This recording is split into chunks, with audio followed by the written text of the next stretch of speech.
he can't blame anybody else when his economic policies destroy the country. So that's one thing to take out of it, right? So if he has control of it, Hello. it makes it even harder for him to blame literally anybody when his policies back, because they will.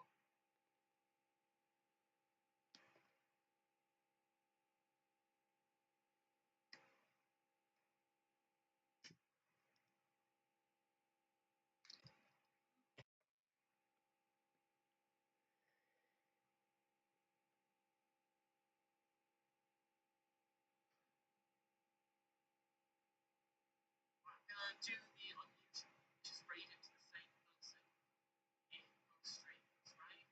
So I'm going to spray it into River Tech on YouTube and Twitch. So whoever if you want to speak stream,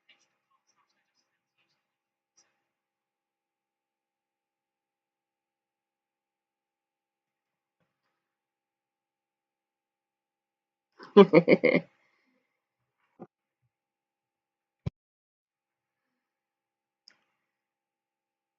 Okay. I finally got that looking good. Bloody hell. Record. Okay, we will come back to this one once I get some of these in. I will give you half an hour. And if no one's here by,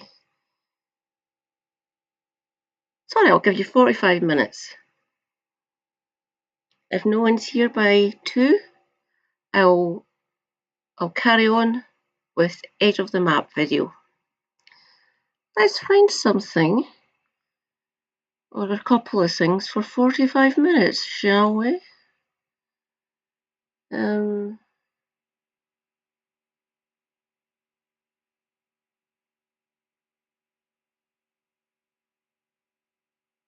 Yeah, why not? Journey to the West. Subscriptions.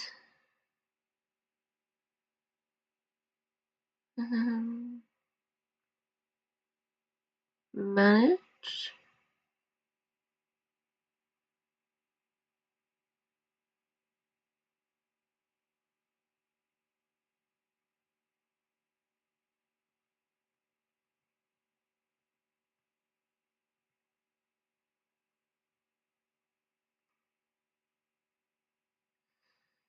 Okay.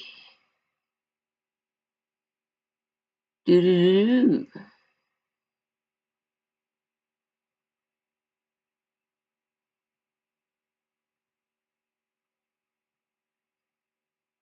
The Journey to the West is one of China's 4 great classical novels. It's an ancient allegory for enlightenment, and it's approximately 2,000 pages long. As such, it's not exactly a text I could easily summarize in a single video of rational length. Anyway, The Journey to the West is packed full of symbolism, dense literary context, and some majorly influential characters, and it's widely agreed upon that the most memorable of these characters is Sun Wukong, the mischievous Monkey King. Sun Wukong's most famous mark on the modern world is probably Dragon Ball's Son Goku, a character specifically designed to emulate the abilities, appearance, and overall impulsive goofiness of the original Monkey King. But Sun Wukong's influence is far from being restricted to anime. Stories based on the character's exploits have appeared in almost every form of media, which is why it might come as a surprise to learn that he isn't the main character in The Journey to the West. That honor belongs to the monk Xuanzang, a character so vital to the plot that we don't even know he exists for the first 7 chapters, which are instead devoted exclusively to the life of Sun Wukong and how he made it his mission to sing faithful to my source material. So in keeping with the structure of the text, this first video will be covering the history of Sun Wukong, and then in later videos, we'll see about actually getting to the rest of the not inconsiderable length of this text. So our story begins on Flower Fruit Mountain, an island paradise full of dragons, magic birds, immortal peach trees, and one really big rock. Allow me to direct your attention to this rock, as it is about to perform a magic trick. Ta-da! The rock splits in half, revealing another rock! But this rock is special. It's actually a rock egg, no not that one, and it appears to have inherited the magic prowess of its daddy rock, as it scarcely existed for more than a minute before it abruptly transformed transforms into a stone monkey. Now, this monkey may have spontaneously generated barely 3 seconds prior, but he already knows his manners, so he bows to the 4 cardinal directions, and in the process inadvertently activates his laser eyes, which cause quite a disturbance when they shoot all the way into the palace of the Jade Emperor, the head honcho of heaven himself. So the stone monkey hangs out with a friendly population of not stone monkeys who one day decide to follow their favorite river up to its source, whereupon they find that it comes, unsurprisingly, from a big fancy waterfall. So all the monkeys are like, oh man, if only one of us were impulsive enough to jump into the waterfall and see what happens, we'd make him the Monkey King! And the stone monkey is like, did somebody say impulsive? And dives in. So on the other side of the waterfall, he finds a gorgeous cavern decked out with an iron bridge and an enormous stone mansion, fully furnished with all the necessities of life. The monkeys are understandably impressed, and they all pile in to live in this newly discovered cavernous paradise. And for his achievement, the stone monkey is now officially crowned the Monkey King. So the monkey population of Flower Fruit Mountain live in peace and security for several hundred years, but one day Monkey King has an existential crisis, pulls a Gilgamesh, and goes on a quest for immortality. 9 years and 2 continents later, he finally finds an immortal Taoist sage who lives on top of the mountain of heart and mind in the cave of the slanting moon and 3 stars. Man, these names are a mouthful. So the immortal sage Subodhi takes on the Monkey King as one of his disciples, and he gives him a new name, derived from a large number of increasingly complex character traits, and long story short, his name is now Sun Wukong. So after a 7-year training montage, Subodhi finally teaches Sun Wukong a way to become immortal, which Wukong starts practicing. Another 3 years go by, and Sun Wukong is feeling pretty good about life. He's practicing the Tao, he's functionally immortal, and life is good. But Subodhi warns him that he's not out of the woods yet. Turns out the court of heaven doesn't actually approve of this method of immortality, and will send down 3 calamities in an effort to kill him, one every 500 years. First, they'll strike him with lightning. Then later, if that didn't work, they'll set him on fire. And finally, if neither of those do the trick, they'll straight up disintegrate him. This understandably wigs out Sun Wukong, but Subodhi offers to teach him the art of the earthly multitude, which will let him transform into 72 different things. With this, the 3 calamities won't be able to touch him. He also teaches Wukong how to fly, just because. But, unsurprisingly, giving awesome cosmic powers to a suicidally impulsive magical monkey leads to some wacky hijinks, and Master Subodhi has to kick him out so he won't accidentally reveal his secret teachings. So Sun Wukong, now immortal, 20 years older and hypothetically wiser, at last returns to the Water Curtain Cave on Flower Fruit Mountain, and he returns just in time since the monkey population has been being harassed by a monster known only as the Monstrous King of Havoc, who's been intermittently stopping by and kidnapping them to use as servants. So Wukong goes and challenges the monster to a duel and proceeds to absolutely kick his ass with his newfound Taoist superpowers, and then he rescues the captive monkeys and flies them all back home. So all is well on Flower Fruit Mountain, but Wukong decides that his monkey kingdom should probably have a monkey army so stuff like the kidnapping thing doesn't happen anymore. On that note, Wukong also takes a trip down to the Dragon Palace in the Eastern Ocean to see if the Dragon King has a weapon befitting his strength that he could borrow. Long story short, after dismissing every superpowered weapon the Dragon King offers him, Wukong ends up taking an obscenely heavy magic size-changing iron pillar out of the palace treasury and using it as a staff. So Wukong's very happy with his new weapon and asks the Dragon King for some fancy new duds to go with his fancy new stick thing. And by now, the Dragon King is so terrified of this super powerful monkey that he gathers all of his dragon brothers and together they assemble a fancy outfit for Wukong just to get him out of their house. When he returns to Flower Fruit Mountain to show his mates his gear, he gets so hyped up that he briefly turns into a huge demonic caricature of himself, which terrifies the local demon population so much the Demon Kings show up at his front door to form an alliance with him. So life is going pretty well for the Monkey King, until one day, while taking a nap, he's abruptly kidnapped by 2 emissaries of Yama, the King of Hell, who carry him off to the underworld. Wukong is understandably pissed, seeing as this is technically death and violates the whole immortality deal, and he starts bashing his way into the Palace of Darkness to lodge a complaint with the 10 Kings. So the 10 Kings are like, whoa, there must have been some kind of mistake. I mean, there must be a bunch of dudes named Sun Wukong, right? And Wukong is like, yeah, right. Show me where that's written down. So they sort through all the ledgers of the dead until they find the one about him, and he scribbles out his name, along with the names of as many monkeys as he can find, thus freeing them from the jurisdiction of the underworld gods. Satisfied, Wukong bashes his way back out of the underworld, then wakes up and tells all the monkeys the good news. But all is not well in the Kingdom of Heaven, as the Jade Emperor finds himself inundated with complaints about this Monkey King who keeps causing trouble. So at first the Jade Emperor wants to have him arrested for his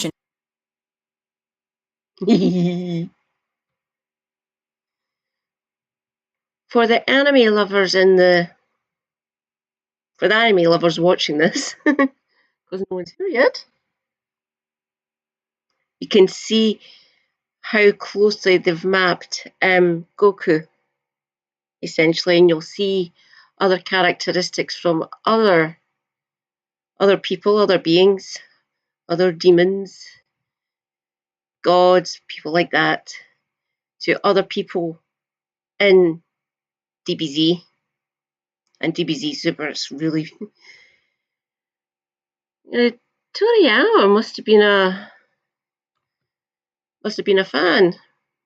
shenanigans, but the spirit of Venus suggests instead that they offer the Monkey King a position in the bureaucracy of heaven, whereupon they'd be able to better control his actions and easily discipline him if need be. The Jade Emperor gives the thumbs up and they send down the Gold Star of Venus to deliver the offer to Wukong, who eagerly accepts. So the Gold Star takes him up to heaven and takes him to meet the Jade Emperor, who appoints him the position of Pima Wen, which makes him the head of the Imperial Stables. So Wukong thinks that's pretty sweet, and he's fairly chill with the whole situation until he thinks to ask what exactly his rank is, whereupon he is informed that Pima Wen is actually the lowest possible position in the entire bureaucracy of heaven. Wukong, being a bit of a diva at this point, is understandably pissed, and once again bashes his way out of heaven and returns to Flower Fruit Mountain to sulk. So Wukong decides to make himself feel better by calling himself the Great Sage equal to heaven, and meanwhile the Jade Emperor learns of his temper tantrum and sends down several celestial soldiers to capture him. The first among these is the Mighty Spirit God, who challenges Wukong to a duel. Wukong's like, dude, just tell your boss I want a better title. And the Mighty Spirit God is like, Why don't you tell him yourself? In hell! And gets utterly destroyed for his troubles. So then Prince Nada confronts Wukong, who's like, what are you, 12? Look, kid, just tell your boss I want to be called Great Sage equal to heaven. They fight for a while until Wukong gets the drop on Nada with a duplicate and smacks him with his stick thingy. So they tell the Jade Emperor what happened, and the Emperor is all like, How dare he resist arrest? Clearly we must execute him! but the Gold Star of Venus, apparently the only voice of reason in the entire heavenly bureaucracy, suggests that rather than risk their entire army on one super powerful immortal monkey, they just give Wukong what he wants, an empty title. So they do, and a department is set up in heaven for him to lounge around in and not cause trouble. Unsurprisingly, Wukong is completely down for spending his days languishing in heaven, being weighted on hand and foot by celestial spirits determined not to give him a reason to go on a rampage. But one of the resident Taoist immortals suggests that Wukong might end up getting bored, which carries with it the terrifying possibility of the great Sun Wukong rampaging through heaven looking for entertainment. So the Jade Emperor assigns a relatively harmless but time-consuming duty to Wukong, tending the Garden of Peaches of Immortality. Wukong's super down for that, but quickly finds that having to maintain a garden full of delicious immortality-granting peaches without eating any of them is impossible for his poor impulsive brain to handle. So, if you've been taking notes, this means he's now double immortal. But this comes back to bite him on the butt when the time comes for the Queen Mother of Heaven to hold her annual Peach Festival, and her 7 color-coded immortal maidens enter the grove only to find that it is notably lacking in peaches. They inadvertently wake Wukong up, who decides that he wants to go to the festival too. So Wukong paralyzes the maidens, impersonates a local immortal who was invited, then scoots on into the banquet hall. See, stuff like this, it's why you weren't invited in the first place. So when he arrives, he's immediately distracted by the smell of wine and proceeds to make off with the entire supply of heavenly booze, which also makes you immortal. So Wukong, now triply immortal and thoroughly drunk, inadvertently stumbles into Lao Tzu's little slice of heaven while searching for a place to sleep it off. And if you want to know who this Lao Tzu person is,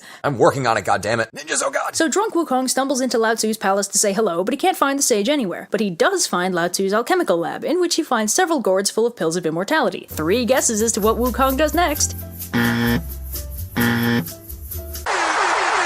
So Wukong, now quadruply immortal and abruptly sober, realizes that that might not have been the smartest move on his part, and opts to flee back to Flower Fruit Mountain to escape the consequences of his actions. Meanwhile, the 7 immortal maidens, the wine carriers, the people in charge of the banquet, Lao Tzu, the officials from Wukong's department, and the immortal Wukong impersonated, all independently present their grievances to the Jade Emperor, who quickly puts 2 and 2 together and dispatches pretty much the entire army of heaven to apprehend Sun Wukong. Now, of course, because Wukong is absurdly powerful, this is ineffective, and what was supposed to be a simple capture mission turns into a full-scale battle between the forces of heaven and Sun Wukong's army of demon monkeys. Now, while all that drama is happening, who should arrive at the heavenly palace but the Bodhisattva Kuan Yin and her disciple Moksha, who came for the Peach Festival and are understandably surprised to find the heavenly palace in complete disarray. So Kuan Yin asks what all the fuss is about, and upon being briefed, she sends Moksha down to get a sense of what's going on. So Moksha arrives at Flower Fruit Mountain just in time for Wukong, who's been thoroughly kicking the collective asses of the army of heaven, to demand a fight with somebody. So Moksha and Wukong battle for a while, but Moksha unfortunately can't quite keep up with the Monkey King and has to return to heaven in defeat. But Kuan Yin, now better briefed on the situation, suggests a god who could be sent to fight Wukong, Erlang, a powerful loose cannon of a deity who don't play by the Jade Emperor's rules. So they summon him, and he goes to confront Wukong, who's like, oh, hey, if you don't mind, could you send out the Devarajas to fight me? Because I'm kind of getting bored over here. And Erlang is like, not as bored as you're gonna be. And they fight. They both end up turning into Godzilla-scale monsters, but Wukong inadvertently terrifies his own army into a rout with how scary he looks. And in turn, the sight of his own fleeing army disheartens the Monkey King, who shrinks down and runs away. But Erlang isn't King Sparrow. Erlang responds by turning into a Sparrow Hawk, in response to which Wukong transforms into a Cormorant, and this kind of goes on for a while. Shapeshifter duels are fun. In the end, it's our buddy Lao Tzu who manages to capture the Monkey King by entrapping him in a diamond snare. Wukong, captured last, is brought to the monster execution block, where apparently the court of heaven forgot the meaning of the word immortal, since nothing they throw at him hurts him in any way. So the Jade Emperor is at a loss as to how to kill him, but Lao Tzu has a suggestion. If they stick him in his magic brazier of 8 trigrams and leave him there for 49 days, they should be able to separate out the elixir of immortality from his body, and as a happy consequence, leave the troublesome Monkey King about as dead as you can get. So 49 days pass, and they finally open the brazier to extract the elixir, only to find find that it's still firmly attached to Sun Wukong, whose only issue with the experience is that the smoke gave him awesome-looking red eyes. So Wukong is 110% done with heaven, so he starts fighting his way through the entire heavenly army. The Jade Emperor, now completely out of options, finally calls on his last resort, the Buddha himself. So Buddha and his two best disciples, Ananda and Kashyapa, go to deal with Wukong, who is at present fighting 36 thunder deities, because why not? So Buddha asks Wukong what he wants, and Wukong's like, you know what? I'm kind of feeling like a round of what will Sun Wukong do next? Let's hear it, ladies and gentlemen.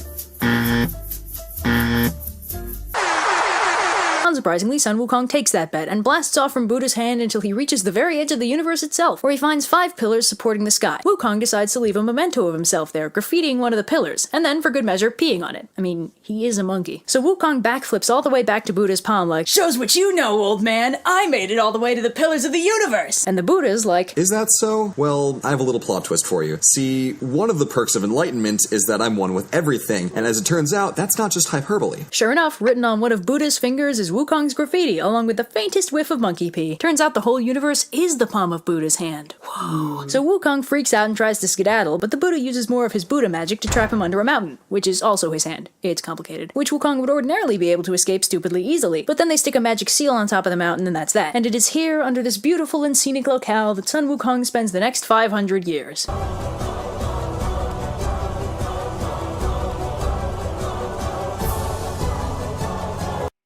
Last time on the journey to the west, the mischievous Monkey King Sun Wukong, after achieving immortality 6 ways from Sunday, was brought down by the forces of heaven and placed inside Lao Tzu's brazier of the 8 trigrams to be rendered down into an immortal elixir. However, our hero proved too powerful for this scheme and broke free, wreaking even more havoc in heaven. But his reign of terror was abruptly ended when he was imprisoned by the heavenly Buddha beneath the 5 Phases mountain, where he must now wait for a chosen someone to come set him free. So Buddha returns to his home, the Thunderclap Monastery, where he spends a relaxing 500 years writing up 3 baskets of scripture. Now, these 3 scriptures are apparently so powerful that they are capable of redeeming even the most sinful of sinners. Well, sounds fishy to me, but hey, I'm not the guy with the universe in the palm of his hand. So these amazeballs scriptures need to be delivered to the land of the East in order to spread Buddhism to the sinful folk who live there. But there's just one problem. For some reason, Buddha can't deliver them himself, so they need to find someone in the land of the East who can make the journey to the Western Heaven to pick up the scriptures and then return with them. Our friend the Bodhisattva Kuan Yin volunteers to find such a person, and after receiving 5 magical artifacts to give to the scripture pilgrim, she goes off eastward to find someone worthy of making the journey to the West. Roll credits. So Kuan Yin and her disciple Moksha head out along the route the scripture pilgrim will have to take, as a way to test the waters and make sure the guy can make it through in the first place. Their first encounter with a murderous river spirit 3 minutes out from the Thunderclap Monastery is not exactly encouraging. But Kuan Yin persuades the guy to chill out and wait for the pilgrim, and then to join and aid him on his quest, with the added bonus that he'll be redeemed for the crime that got him exiled to the river in the first place. He accepts the offer and is given the name Sha Wu Qing, or Sandy for short. Don't ask me how Sandy is short for Sha Wu Qing. So Kuan Yin and Moksha continue on their merry way, whereupon they encounter a pig demon wielding a huge rake. He and Moksha fight for a little bit until he notices Kuan Yin and immediately stops the fight in favor of asking her for forgiveness, because he's made something of a habit of eating people who come along the road. You know, because he's a demon. Kuan Yin again suggests that he join the pilgrim too when he comes along this way and thus be forgiven for the whole eating people thing. And the pig agrees. And Kuan Yin is putting this pilgrim in pretty questionable company. Kuan Yin gives him the name Chu Wu Neng, Pigsy for short, and heads off, leaving Wu Neng to remain strictly vegetarian until the pilgrim arrives. So they continue onwards when, surprise, they encounter yet another charming individual who could potentially help our as-yet nebulous pilgrim. Can you tell that this story is the origin of a lot of anime tropes? In this case, our colorful character is a young dragon who accidentally set fire to his dad's palace a little, and for this transgression against fire safety has been sentenced to death by the Jade Emperor. Kuan Yin persuades the Emperor to pardon the young dragon, and then she directs him to a nearby river, where she instructs him to turn into a white horse when the pilgrim passes by to help him reach his destination. Anyway, they continue on, only to encounter an unexpectedly luminous mountain, the Mountain of 5 Phases, and with it the imprisoned Monkey King. So Wukong's like, Kuan Yin, how's it going, girl? Great to see ya. It's been really lonely for the past 500 years, you know? Nobody ever comes by to visit. And Kuan Yin's like, yeah, that's great. Listen, I'm about to go find someone to make a pilgrimage for me. He'll be coming by soonish. He's gonna release you from this mountain, and then you need to help him get where he's going. You got that? And Wukong's like, 10-4, good buddy. Yep, I am just all about that virtuous mission. So Kuan Yin and Moksha arrive in the city of Chang'an and disguise themselves so as not to attract too much attention. Then they set about finding the right monk to serve as the protagonist to this little adventure. Speaking of protagonist, here's where the book veers off into a tangent to describe the ludicrously convoluted family history of this dude Xuanzang, who, in case you hadn't already guessed, is our soon-to-be protagonist. Now, Xuanzang has one of the most complicated family histories in all of epic protagonistdom. I won't recount the whole thing here because that would take all day, but basically he's the grandson of an emperor, he's been raised as a monk his whole life after being Mosesed by his mother, and he's the reincarnation of Golden Cicada, an original disciple of the Buddha and a holy being. So Xuanzang is basically the best guy ever, and a total sweetheart, despite the wacky circumstances of his birth. So long story short, 3 court officials convene to select a worthy monk for reasons completely unrelated to Kuan Yin's mission, and of course they select Xuanzang, the biggest Boy Scout in all of ancient China. Anyway, Kuan Yin catches wind of this and goes to see if he's worthy of being the scripture pilgrim. She finds her way to the court officials and gives them 2 of the various gifts the Buddha had given her to give to the pilgrim so that they might give them to the most virtuous monk they know. So Xuanzang gets a beautiful robe and a priestly staff, both courtesy of Kuan Yin, and Kuan Yin learns that Xuanzang is the best man for the job. So the Grand Mass, which is the thing that they selected Xuanzang for, happens, wherein Xuanzang has to present a memorial to the Tang Emperor. Kuan Yin takes the opportunity to steal the show by revealing herself in all her glory to the court, and officially requests a volunteer from the audience to go on the pilgrimage to go to the Western Heaven and retrieve the Tripitaka, which is the official name for the thing the Buddha made. Xuanzang obviously volunteers, just as planned, and Xuanzang is given the by-name Tripitaka and sent on his merry way with a horse and 2 attendants to help him. Don't get too attached to them though, as the party is captured by demons almost immediately and Tripitaka's 2 attendants are killed and eaten. Great start. So the demons finish their attendant buffet and bunker down for the night, leaving poor Tripitaka to ponder his exciting future as lunch meat, when suddenly a mysterious old man appears out of nowhere and frees him, and Tripitaka's like, Where the heck did you come from? and the old man's like, don't ask stupid questions, here's your horse. So Tripitaka and the old man zip out of the cave, and Tripitaka goes to thank him, only to find that he's vanished, leaving a note explaining that he was the gold star of Venus himself, providing a helpful bit of divine intervention. So Tripitaka goes on by himself for about half a day, only to discover that he really doesn't have the constitution for all this questing nonsense, and he and his horse are just about done with everything, when who should come to the rescue but a friendly, boisterous hunter named Po Chin, who spooks all the beasties that were harassing Tripitaka and offers to guide him to his home. So Po Chin and his family have Tripitaka over for dinner, which is slightly awkward because Tripitaka is extremely vegetarian and Po Chin's family hunts all their food, but they handle it gracefully, and Tripitaka further endears himself to the family when he accidentally pacifies the ghost of Po Chin's father, like you do, which prompts Po Chin to offer to guide Tripitaka to the mountain on the border of the Tang Empire to ensure no further hijinks ensue. Did somebody say hijinks? So as it turns out, the mountain they get to is none other than 5 Phases Mountain, where our good buddy Sun Wukong is still languishing. So Wukong's like, yo, kid, are you that pilgrim guy? Kuan Yin said you'd be coming by to let me out. And Tripitaka's like, Awesome. How do I do that? That mountain looks kind of heavy. and Wukong's like, you just gotta climb to the top and peel off the golden seal. Aww. So Tripitaka manages to get the seal off the mountain, and after he backs off to the minimum safe distance, Wukong breaks the mountain in half and zips on over. So Tripitaka and Sun Wukong continue westward together, but they've hardly gone 10 feet down the road when suddenly they're beset by bandits. So Wukong's like, don't worry, master, I know exactly what to do in this situation, and proceeds to kill all the bandits with his trusty stick thing. But Tripitaka's like, Son, we don't kill people. and Wukong's like, I think you mean you don't kill people. And Tripitaka's like, No, you're Buddhist now. Buddhists do not kill. and Wukong's like, ooh, look at Mr. Big Shot over here telling me who I can and can't kill. And storms off in a huff, which, if you'll recall his not inconsiderable mobility, means the Monkey King is over the horizon before poor Tripitaka can get a retort out. So Tripitaka heads off on his own for a bit when he runs into a mysterious old woman holding a fancy shirt and cap. So the old lady's like, hey, what's the matter, kid? You look like our superpowered disciple just totally ditched you or something. And Tripitaka's like, You got it in one, mysterious old woman. If only I had some way to discipline him, maybe the story could actually progress. and the old woman's like, funny you should say that. May I recommend that you give him these fancy duds, then recite this spell? I have this weird feeling that it'll stop causing so much trouble if you do. And Tripitaka's like, Seems legit. then the old lady turns into a beam of light and vanishes because she was really Kuan Yin. So thus far, Tripitaka's 2 for 2 for old people secretly being gods. Meanwhile, Wukong is off having a nice little tea party with the Dragon Emperor, who suggests that he go back to Tripitaka rather than abandoning enlightenment and true immortality over a single argument. Wukong zips back westward, blowing past Kuan Yin in the process, who'd flown over in order to convince him of that very course of action. So Wukong warps back to Tripitaka, who offers him the clothes. Wukong, always a sucker for a new wardrobe, throws them on, finding that they fit him perfectly. He's rather less thrilled to discover that the hat is cursed, and when Tripitaka recites the spell Kuan Yin taught him, it shrinks and gives him a splitting headache. Of course, it wouldn't be much of a cursed artifact if he could take it off, so it's also spot welded to his head. After a few very entertaining minutes of Wukong trying furiously to escape the hat by any means necessary, he eventually resigns himself to the fact that he won't be able to get up to his usual hijinks anymore. So the dynamic duo continue onwards with the balance of power now tilted slightly more evenly, and it doesn't take long before they arrive at a nice calm stream that happens to be home to an enormous fuck you dragon.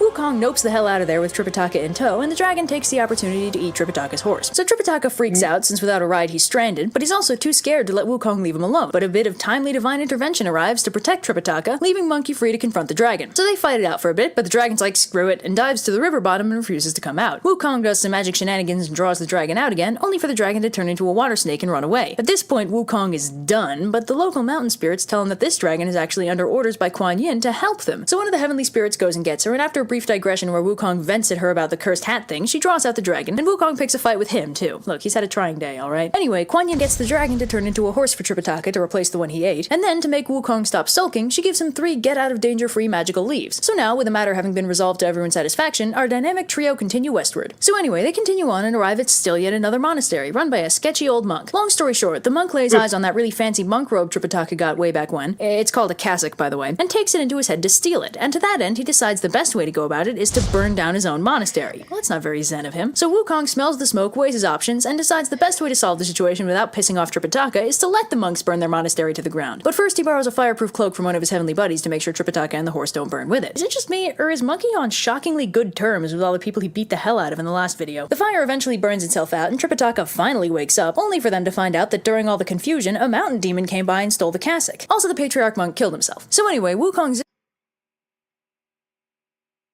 I love this so much. This is brilliant. I have seen 3 films, 1 series from the 80s, I can't remember animes,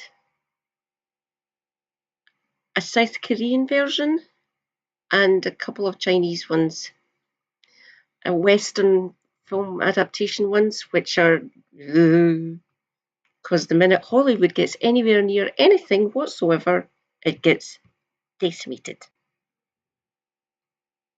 More like annihilated in this case. Think Half-Blood Prince levels of decimation of book, essentially, when Western film studios get their hands on epics like this. They really, really shouldn't attempt it. The only reason we got good with The Lord of the Rings is because Peter Jackson, the legend that he is, managed to... Well, he tried his bit. He'd done quite well against New Line, must admit that. He managed to get quite a lot of it in. That's the only reason. He is a huge Tolkien fan, huge fantasy fan. So we lucked out in getting Peter Jackson to do those. He might be an idea to actually do this properly. Like, how many films would that be?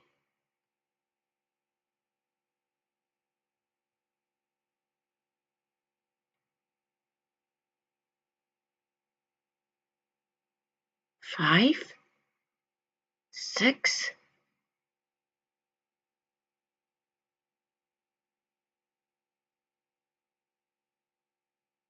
At least 5, I would think. And we're not talking an hour and a half to 2.5 hours. We're talking over 3 hours of film to take this lot on. This might actually be 7. I would love to see this on the big screen. Be amazing, but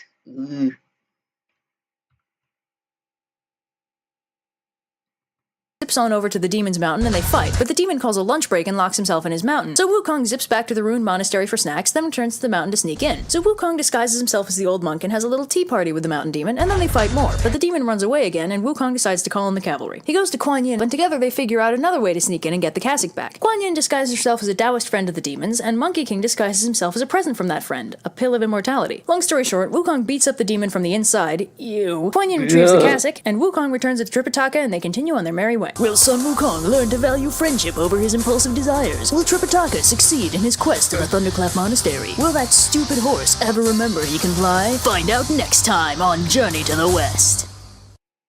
Last time on the Journey to the West, the virtuous monk Tripitaka set out on his journey to the Thunderclap Monastery, where he was soon joined by the powerful but foolhardy Sun Wukong. Though the Monkey King was originally too stubborn and reckless to be controlled, Kuan Yin saved Tripitaka from an early end to his story by inflicting a cursed restraining bolt on the uncontrollable Monkey King, forcing Wukong to finally put someone else's needs before his own.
Hmm.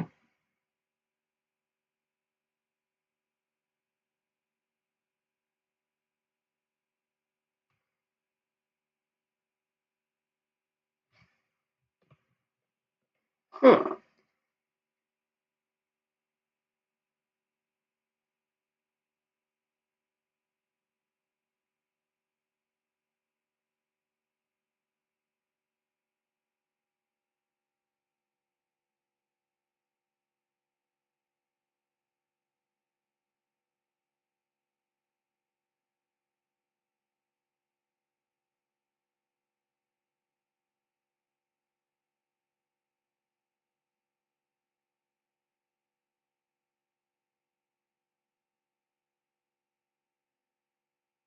Hmm.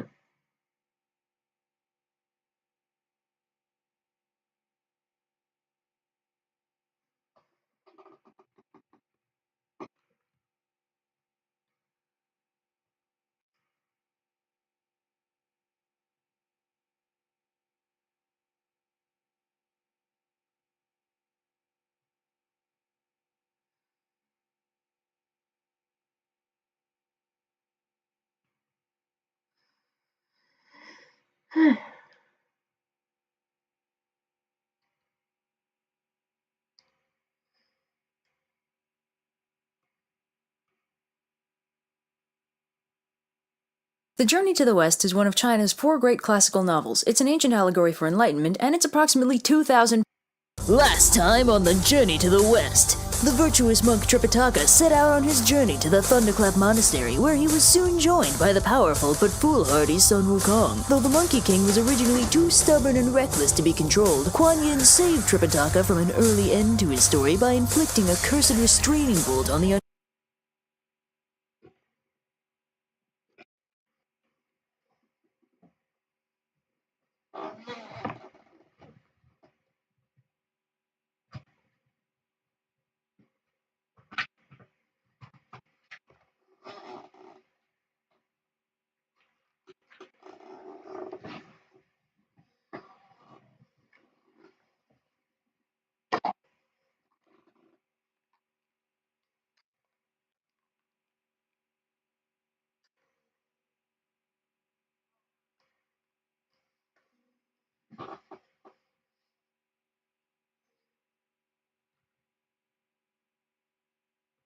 uncontrollable Monkey King, forcing Wukong to finally put someone else's needs before his own. After defeating a monstrous river dragon who then joined their team, the trio soon found themselves faced with new perils, for the mountains are full of greedy and murderous demons, and our heroes have a very long way left to go. So our heroes continue westward and arrive at the outskirts of a nearby village, where Wukong notices an apparently unusual-looking young man. He immediately grabs the kid and starts interrogating him about the village, and although he's unsurprisingly rather reluctant to answer, the young man, whose name is Cao Tsai, eventually spills that something's actually amiss, and the village isn't quite so idyllic as it looks. See, a while back, a big ugly monster shapeshifted into a handsome dude and married a young woman from Cao Tsai's extended family. Then after the marriage, he, let himself go a little, and his father-in-law, the patriarch of the family, objected rather strenuously to having such a hideous monster as a son-in-law, so he sent Cao Tsai out to find someone to exorcise the demon, which has so far been unsuccessful. Now, of course, Monkey's like, boy, are you in luck, I happen to be an expert at kicking demon ass. So they enter the village and talk to the patriarch, who confirms that 3 years ago, the super handsome dude showed up asking for his youngest daughter's hand in marriage. The patriarch agreed, but the handsome dude turned out to be an ugly shapeshifting pig demon instead. I'd make an online dating joke, but I'm more surprised by the fact that with shapeshifting as ubiquitous as it is in this world, why doesn't this kind of thing happen more often? So anyway, even though the pig demon's a pretty hardworking guy, he's super ugly and kind of possessive, and all the patriarch really wants is his daughter back, and for the pig dude to not be affiliated with him or his family anymore. So in this exciting episode, Sun Wukong gets to serve divorce papers. So Wukong casually rescues the patriarch's daughter, yeah, like that'd be hard for him, and then shapeshifts to look like her and lies in wait for the pig demon. Soon enough, the demon returns, and Wukong's like, oh man,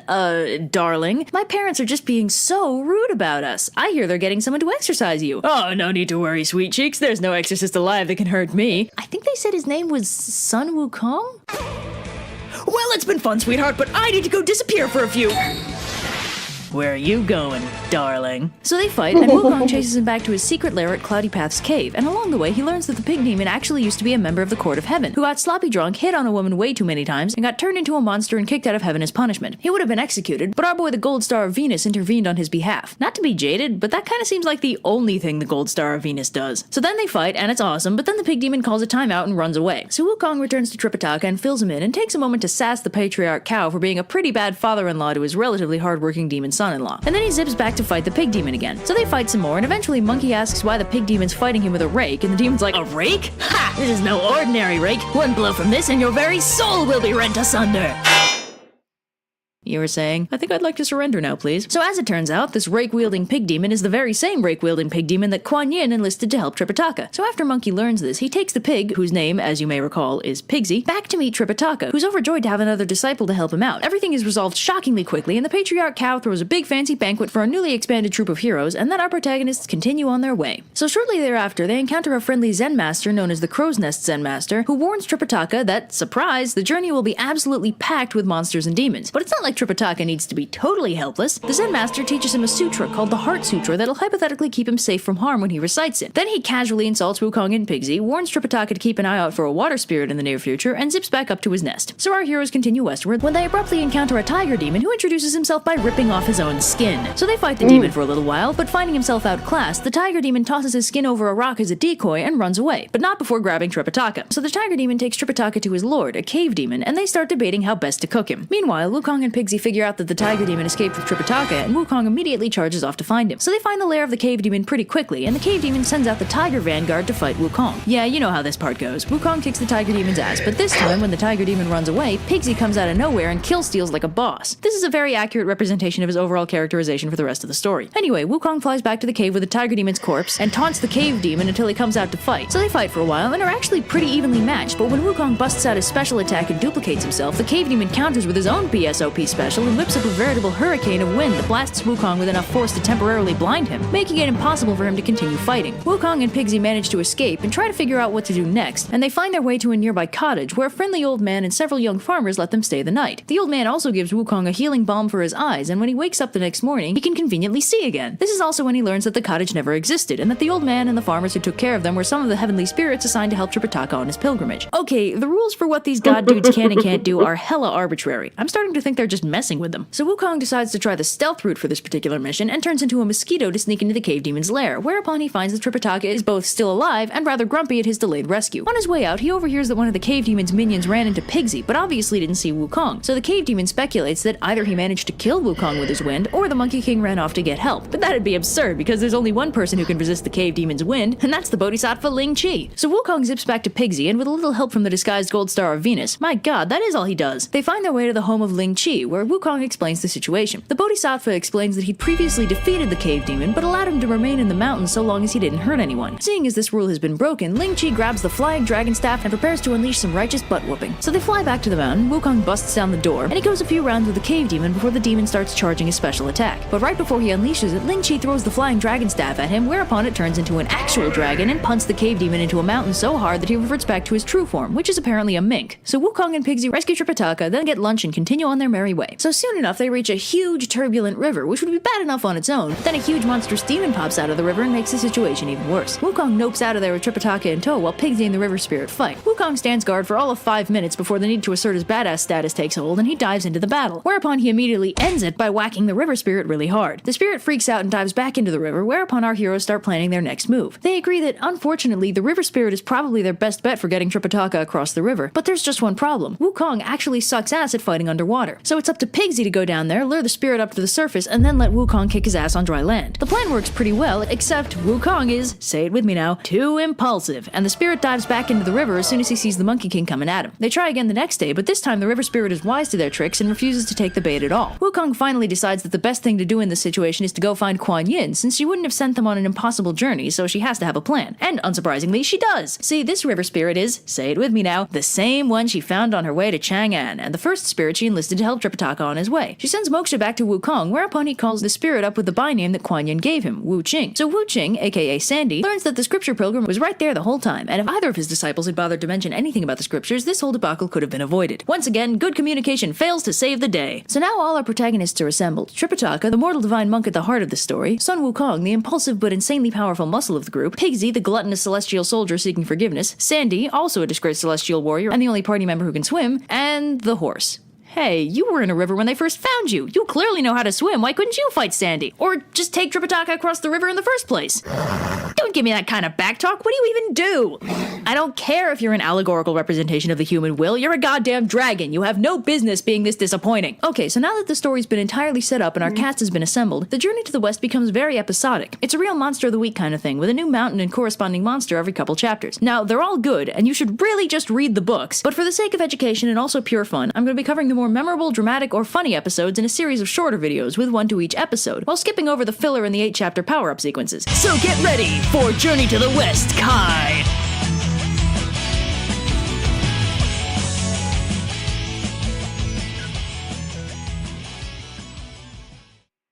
Last time on Journey to the West, the virtuous monk Tripitaka found himself added to the menu of an evil cave demon, whose powerful wind laid even the mighty Sun Wukong low. With the help of the Bodhisattva Ling Chi, Sun Wukong and Tripitaka's new disciple Pigsy found a way to defeat the cave demon and save their master, only to encounter a new threat in the form of a cunning and powerful river spirit that barred their way. Unable to fight him underwater, Sun Wukong again had to rely on the skills of Pigsy to lure the demon out, but when even that failed, he called upon the merciful Kuan Yin to intercede on their behalf. The river spirit turned into an unlikely ally when it was revealed that Kuan Yin had previously enlisted him as Tripitaka's third disciple. Now with all our allies assembled, we are finally ready to embark on the journey to the west. So our heroes are trekking westward through a particularly uninhabited stretch of mountain when Tripitaka's tummy starts getting the rumblies and he tells Monkey to go find him some vegetarian food. So Monkey flies off to get him some fruit or something, in the process disturbing a local mountain demon, the White Bone Spirit, who pops out to see what's up. She sees Tripitaka and immediately realizes he's the monk all the demons are talking about, and that, because he's the reincarnation of Golden Cicada and has pursued a perfect monk lifestyle, if she eats him, she'll become immortal. So she's about to swoop down and grab him then and there, but she recognizes Sandy and Pigsy as two former celestial warriors and backs off, resolving to be sneakier about this. So she disguises herself as a beautiful young woman and minces over to Tripitaka with some delicious poisoned rice for him. So Pigsy immediately gets his flirt on while the White Bone Spirit spins a sob story about having to care for her aging parents that she totally has. So while she's trying to convince Tripitaka to eat her delicious, not at all poisoned rice, Monkey flies back with an armload of peaches and immediately sees that this girl is a demon with his special demon eyes. So he drops everything and whips out his murder stick, but Tripitaka panics and grabs him because seriously, dude, at least explain your motivation. So Monkey's like, alright dude, listen.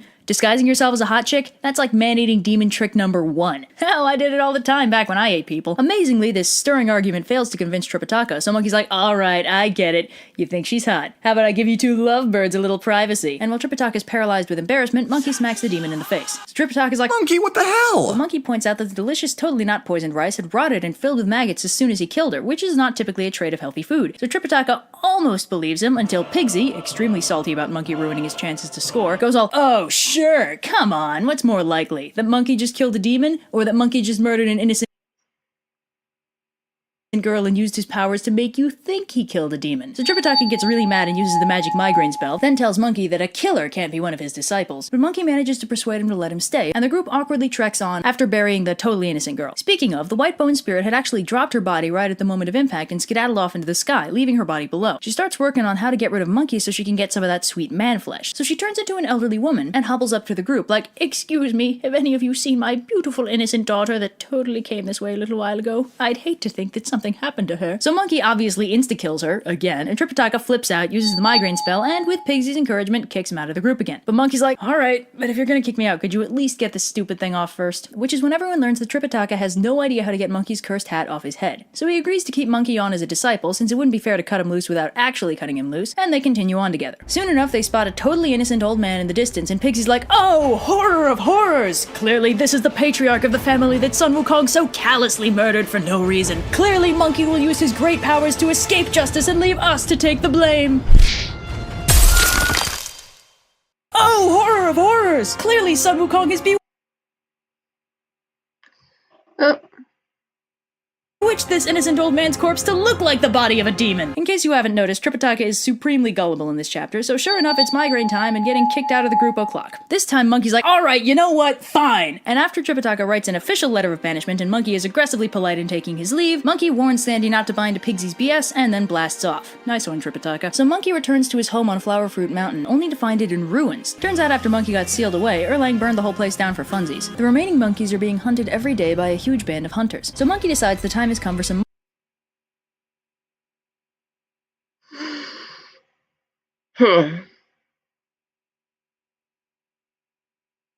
much-needed stress relief and brings down the wrath of Wukong on the hunters the next time they appear. So while Monkey's having the time of his life as king of the mountain again, the story shifts back to Tripitaka and friends. But let's take a minute to step out of the story and examine it on a meta level, because what just happened was fascinating. This text is centuries old, but the way Monkey's acting could be lifted directly and put in something modern, and it'd make perfect sense. After getting kicked out and losing his purpose, Monkey is visibly emotionally unstable, oscillating between heartbreaking homesickness to cathartic rage to overzealous partying and back again. Like, there's no need to dig deep here. His emotional responses are there for all the world to see, and the reason for that is because we can't forget that the journey to the west is an allegory, and Monkey represents the mind. Monkey just gave up on everything he was trying to do, which was to get Tripitaka to the Thunderclap Monastery. He's basically going through an existential crisis, and the book is representing that perfectly because it's kind of the point of the book. It's like an allegorical roadmap. This is a part of the journey where you'll probably be feeling these things and facing these temptations. The characters feel real and genuine in their reactions to things because they all represent vital components of the human mind, and the way they act is the way we act. It's not like Beowulf, where he's a great and noble king with very little else to define him. These characters are meant to feel real, to be something we can see ourselves in. This book is really good. Anyway, so Tripitaka and friends enter a super ominous pine forest, whereupon things immediately go wrong. First, Pigsy fails to find Tripitaka any food and opts to take a nap instead. Then, while Sandy goes to look for him, Tripitaka enters a pagoda to light incense and pray, and manages to wake up a sleeping demon in the process and get insta-captured. So Sandy manages to find Pigsy and drags him back to the camp, whereupon they find Tripitaka missing and reason that he probably went to check out that beautiful pagoda in the distance. It's only when they get closer that Sandy realizes it's actually a demon cave, at which point Pigsy decides that picking a fight with the demon sounds like a great idea. So they fight and it's pretty cool, but even with the backup of the various gods that have been assisting Tripitaka on his path, Sandy and Pigsy can only fight the demon to a standstill. But while that's going on, Tripitaka meets with a stroke of luck. Turns out the demon's wife is a kidnapped princess named Hundred Flowers Shame, who's willing to help him in exchange for him delivering news of her whereabouts to her family in the west. So she frees Tripitaka, gives him a letter, and convinces her husband to stop beating up his friends. Tripitaka and friends hurry out the back door and continue westward, soon coming across the very kingdom Hundred Flowers Shame was stolen from. Tripitaka delivers the letter to the king, who's profoundly grateful to finally know what happened to his daughter, but sadly says that they're unequipped to stage a rescue if it involves fighting a demon. But surely Tripitaka must be able to, if he's managed to make it this far already. So Tripitaka reluctantly summons his disciples, whereupon the king asks which of them is better at slaying demons. Pigsy gets his brag on and starts showing off his powers, which soundly convinces the king that he's perfectly equipped to go off and fight the same demon he was having worlds of trouble with last time. So Pigsy zips off for the rematch of the century, with Sandy tagging along to make sure he doesn't hurt himself. So Pigsy breaks down the door and proceeds to get his ass soundly kicked, so he excuses himself and runs away, leaving Sandy to try and fight the demon himself. This goes predictably poorly, and Sandy gets captured while Pigsy hides in a thorn bush. So the demon reasons that the disciples must have come back because the princess snuck a letter out with them, and confronts her about it. Obviously she denies it, and when he interrogates Sandy about it, he catches on and denies it too. So the demon immediately switches off the murderous intent and gets all buddy-buddy with his wife again. He then decides to pay a visit to his father-in-law, shapeshifting himself into something a little more presentable. So the demon heads over to the king's court and spins a sob story about some shapeshifting tiger demon he saw threatening the princess way back when, so he drove it off and saved her life, and then married her because she never told him she was a princess, and hey look, that guy over there is totally the demon I was talking about! So the demon spins an illusion around Tripitaka, making him look like a tiger monster, which is all the evidence the king needs to have Tripitaka locked up. So things look pretty terrible, right? I mean, Sandy's been captured, Pigsy's off hiding somewhere, Tripitaka's been locked up, and Monkey's back on Flower Fruit Mountain without a care in the world. Who could possibly rescue Tripitaka now?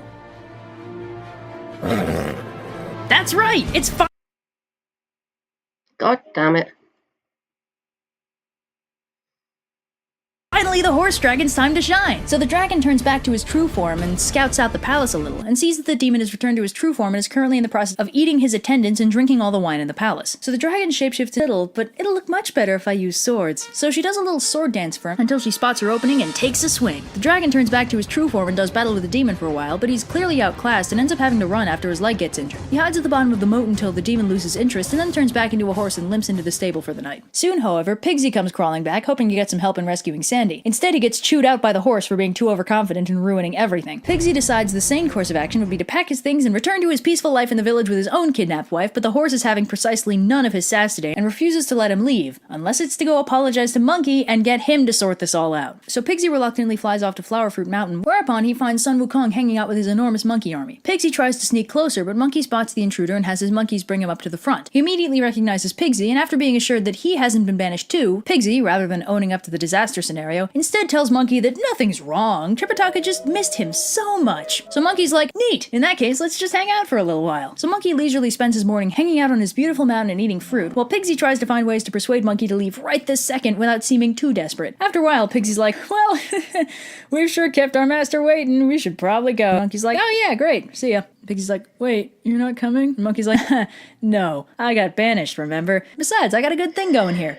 Tell Tripitaka not to bother me again. So Pigsy leaves, but he's only a few miles down the mountain before he starts ranting and insulting Monkey, so Wukong has his monkeys recapture Pigsy and bring him back to explain his poor manners. So the truth comes out as Pigsy explains how everything went wrong, although he does embellish a little to motivate Monkey to come help him. So Monkey flies to the demon's lair and immediately abducts two of the demon's children, offering to release them in exchange for Sandy. The princess runs back inside and frees him, and Monkey, after reuniting with Sandy, sends them off to the palace with the two kids in tow to lure out the demon and bring him back to his lair. Meanwhile, Monkey shapeshifts into the princess and waits in the cave for the demon to return. So Sandy and Pigsy drop the kids in front of the palace, killing them, but it's okay because they were evil or something. And the demon, a little too hungover to want to fight, decides to check his lair first to see if they really were his kids and if he needs to avenge them. So the demon returns to his cave, whereupon he finds totally the real princess crying her eyes out about her two dead kids. The demon's like, ooh, I'm gonna get him right after I make sure you're okay, darling. Princess Monkey is like, oh man, I'm just so distraught. So the demon's like, don't worry, honey, I've got an elixir for exactly that. Whereupon Monkey takes it, swallows it whole, and reverts to his true form in preparation for some cathartic ass kicking. So they have an epic battle and it's really cool, but when Monkey fakes an error and uses the opportunity to get in a solid hit, the demon straight up vanishes. Monkey scans all four directions but can't find him, puts two and two together, and realizes that the demon must have been a heavenly spirit, which explains why he couldn't find him anywhere on Earth. So he busts his way into heaven again, what is this, like the fourth time, and demands to know what spirits were unaccounted for. Turns out the demon was really Ravati, the woodwolf star, known to us modern people as Zeta Piscium. See, turns out the princess was actually another heavenly courtier, in this case an incense tender, who desperately wanted to elope with him. He was afraid that such an act would be unthinkable in heaven, so the two of them departed to Earth to carry on their love in secret. And yeah, if you think too hard about it, it kind of makes the entire story fall apart, but we don't have to worry about it anymore because the demon is in custody and all that's left to do is to pick up Tripitaka. So the princess explains everything to her father, the king, and they head down to get Tripitaka, who's still locked up in the illusion of a tiger. After Monkey gets his sass on for a little bit, he frees Tripitaka from the spell and everyone is friends again. Will Pigsy stop being dragged around by his own base desires? Will Sandy ever win a fight? Will Tripitaka learn to trust Monkey's judgment? Will Monkey learn the benefits of communication? And will the horse ever do anything plot relevant again? Find out next time on Journey to the West. Last time on Journey to the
air and water flowing hard, the land we call our home. Push to keep the dark from coming, feel the weight of what we owe. This, the song of sons and daughters, hide the heart of who we are, making peace to build a future, strong, united, working till we fall. The air and water flowing hard, the land we call our home. Push to keep the dark from coming, feel the weight of what we owe. This, the song of sons and daughters, hide the heart of who we are, making peace to build a future, strong, united, working till we fall. And we all lift, and we're all adrift together,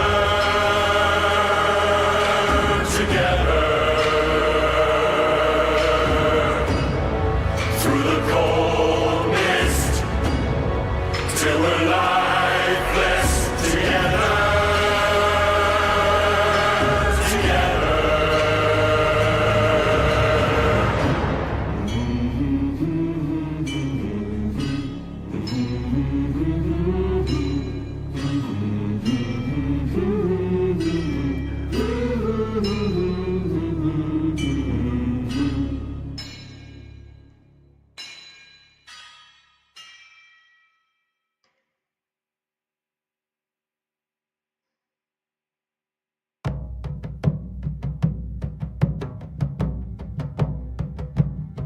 So it's into the void now, me girls and me boys. From mother's hands we go.